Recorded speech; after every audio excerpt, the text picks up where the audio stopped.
Assalamualaikum. Hari ini kita akan berbincang lagi pasal kahwin. Dan kita akan tengok satu soalan yang Aiman Azlan jawab, dan kemudian mungkin saya nak bagi jawapan saya juga, sekiranya ada yang berminat lah dengan jawapan tu. Soalannya, macam mana bro as student time tu boleh yakinkan ayah mertua untuk kahwin time tu? So background sedikit, sebab Aiman Azlan dah share bahawa dia berkahwin masa student dan parent dia supportive dan kemudiannya settle Okay. So soalan ni ialah berdasarkan itu So dan normal kot orang tertanya macam mana sebagai student boleh boleh kahwin dan sebagainya. Jawapan dia, I just be honest and be myself. I didn't try to impress. I tried to be genuine. If they accept, alhamdulillah. If not, alhamdulillah. I'm prepared either way. So itu jawapan dia, dan beberapa key point ataupun point penting di situ Satu ialah dia just be himself. Benda ni biasa orang sebut dan macam bunyinya mudah kan, be yourself je kan. Tetapi isu dia ialah, bukan isu be yourself tu saya mak setuju. Cumanya sebelum itu sepatutnya dah berlaku proses supaya kita membentuk diri kita dalam keadaan diri kita tu jadi orang yang sepatutnya kan. Kalau dalam konteks muslim yang sepatutnya, at least benchmark yang sihat bukan kita ni memang huru-hara dan dalam keadaan huru-hara itulah be yourself. Itu memanglah problem kan. So dia ada underlying basis bila kita cakap be yourself. Secara karakter kita takkan berpura-pura, secara PL kita tak berpura-pura, cumanya secara kualiti kita, secara benda-benda yang sepatutnya memang ditingkatkan, memang sepatutnya kita tingkatkan dan become that person kan. So bila cakap be yourself tu bukan maksudnya of course kita kata semua manusia ada kelebihan, ada kekurangan. Be yourself, betul.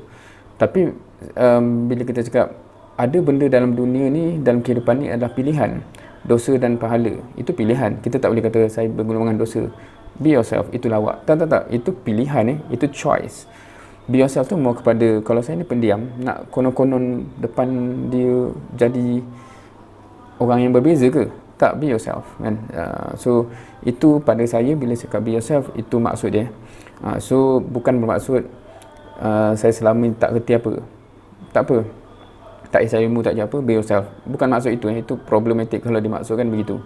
Because that is not yourself. That is your problem ataupun that's current state of you yang sepatutnya memang you kena berubah.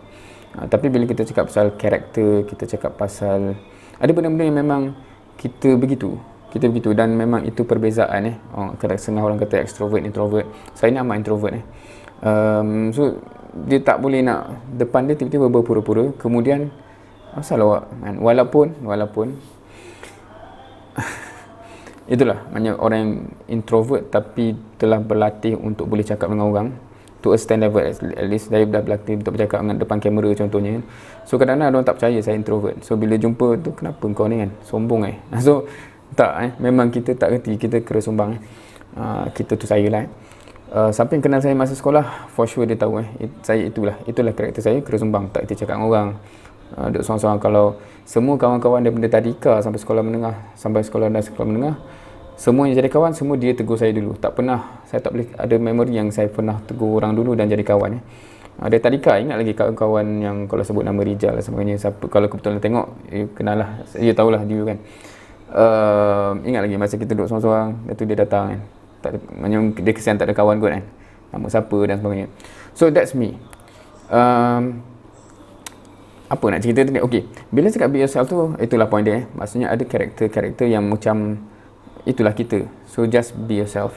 Don't try to impress tu, macam jangan pura-pura jadi someone else kan. Tetapi sebab bila kita cakap pasal perkahwinan ni, sepatutnya kita dah ada long term plan future. Aku nak kahwin 3 tahun 4 tahun lagi.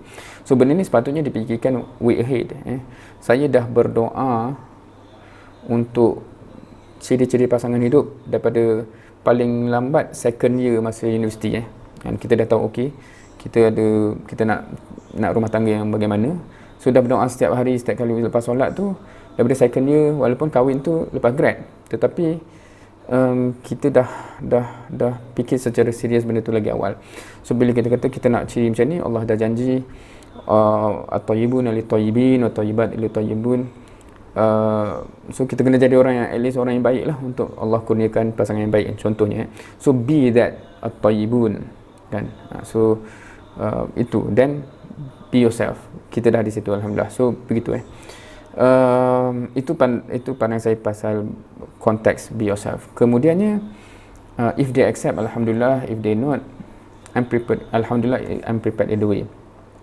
So cerita saya ni, saya berkahwin, kalau saya punya cerita pula lah, saya berkahwin masa student tapi dah master student so dia dah berbeza lah, tu satu.